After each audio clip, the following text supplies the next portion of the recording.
fight for our security ikan sa atong motorcade up to this moment. And also, we would like to thank Honorable Mirna Galudo Ortiz sa pagpahiram sa iyang sound system. Tagaan na to siyang palakpak, kinayan staff na rin.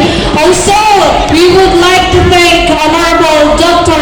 Enzo Villapuerte na sila'y palungaw dito sa atong kilid. And also, we would like to thank Honorable Attorney Pitet Principal na sila'y food packs nila sa tubangan which raffle for later.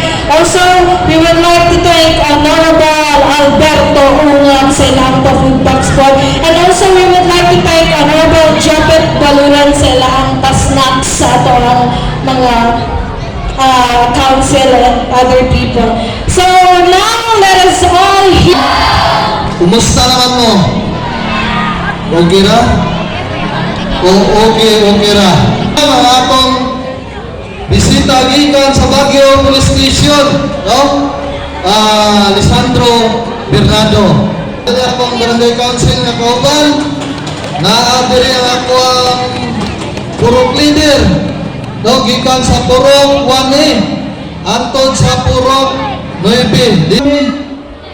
Makadula o makahatag o inspiration diri sa atong barangay nanayuat ka ako din na lang nato siya ikaw mayroon ka umamuyag ka dahil paano yung paglaom sa mga isa na kage no ikaw so napag ito pa no bikuha nga ako sa Bible